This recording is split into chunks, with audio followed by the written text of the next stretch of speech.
Nos tenemos que trasladar hasta ese epicentro informativo. Hablando ahora Josep Borrell, vamos a escucharle al jefe de la diplomacia comunitaria. In favor of the Mediterranean region and the peace in the Mediterranean. I wanted to thank the attendance of Nadia Calvino, the president of the European Bank of Investment.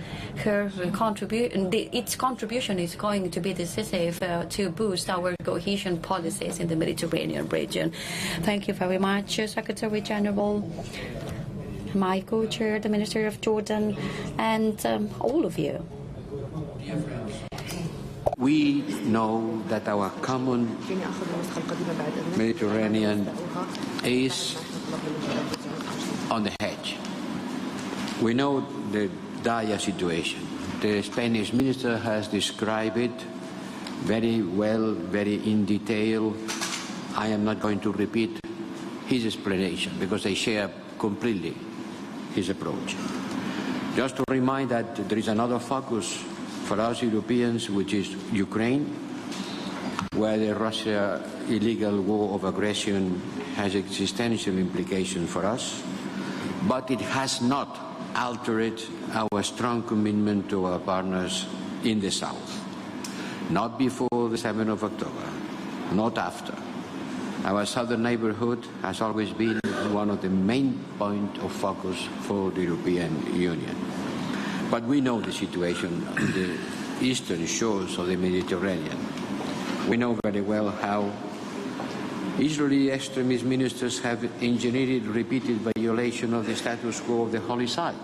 For example, we know how the war has been expanding to Lebanon, how in the West Bank lethal violence that has expanded the war. We know the cycle of retaliatory attacks engulfing the entire region, in particular in Lebanon. In this context, the European Union called for an immediate ceasefire across the blue line and for the application of the Security Council resolutions. Called for the role for the Lebanese armed forces and for UNIFIL, condemning the unacceptable attacks that the Israeli Defense Forces are doing against UNIFIL structures and personnel. But the most important concern today is the dire situation of the people in North Gaza. The most acute humanitarian crisis since the World War II. And the way this war is being taken against civilians has grave concerns and puts too many unanswered questions. All United Nations organizations, from the International Red Cross to OCHA, to World Food Programme, to World Health Organizations, are warning about the situation there. We have to do something more than just expressing concern. We should go out of this meeting with a stronger commitment to put pressure in order to stop this dramatic situation. I want also to remind you that during our last General Assembly, we launched the Global Alliance for the implementation of the two-state solution. This Global Alliance should serve as an umbrella under which all global partners can bring their contribution in order to implement the two-state solution. The key word is implementing. Stop saying that we support. Start doing. Start acting in order to make this solution implemented. And that's why I'm happy to know that on the next days is going to be the first meeting of the technical groups in order to continue this process in Riyadh, followed by a second one in Brussels, I hope, by the end of November, before the end of my term. And after, others will be hosted in Cairo, Amman, Ankara, and Oslo, focusing on concrete actions and points identified by the participants. We have to remind also the situation in Iran. The Israeli retaliatory attacks against Iran, as confirmed by IDF, occurred amid severe and growing regional tensions. it is crucial to use all our channels of communication to lower these tensions and contribute to de-escalation. Before hearing your views, I want to emphasize that the Union for the Mediterranean was born out of the Barcelona process in '95, just immediately after the killing of Rabin. When the peace process was jeopardized by this assassination, here in Barcelona, the Barcelona process was launched in order to make everybody contribute to peace, stability and security in the Mediterranean. This has to be strengthened by all means available. And today we have the opportunity to discuss what this Union for the Mediterranean can do to help to create stability. It's 15 years of the UFM. During these 15 years, these organizations have had a growing role in regional integration, in dialogue, in cooperation, but we do more. We have to do more.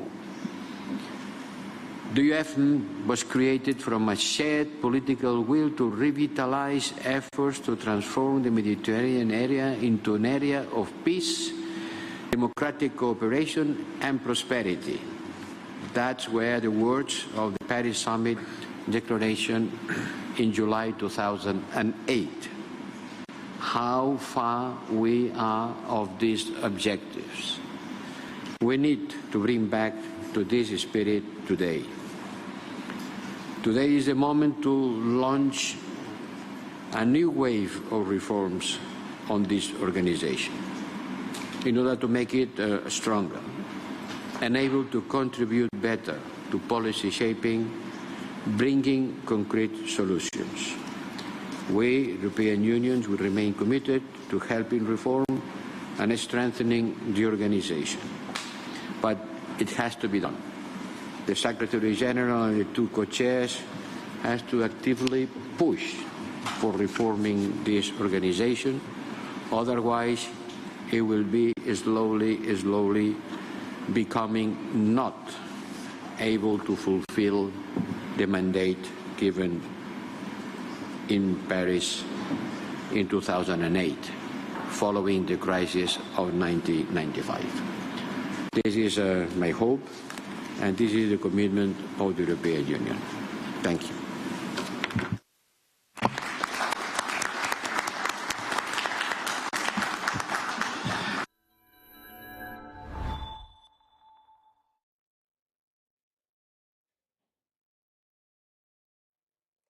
Pues esas han sido las palabras de Josep Borrell en un momento en el que ha dicho cómo el compromiso de la Unión Europea está en trabajar por llevar con sus socios la paz, la estabilidad al Mediterráneo y sobre todo señalando cómo ahora la gran preocupación gira en torno a evitar un mayor tensionamiento. Dice que hay que abrir y trabajar por todas las vías de diálogo para llevar a cabo una desescalada entre Israel e Irán y por supuesto con la mirada puesta en lo que es la grave situación humanitaria en la población en Gaza. Dice que la mayor preocupación está precisamente en el norte de la franja y es ahí donde ha puesto su gran preocupación en un momento en esa conferencia esta mañana, en ese discurso inaugural en el que ha puesto la mirada precisamente en que en los próximos días va a haber una reunión de técnicos importante en Riad con la mirada puesta precisamente en buscar soluciones y diálogo a esa parte,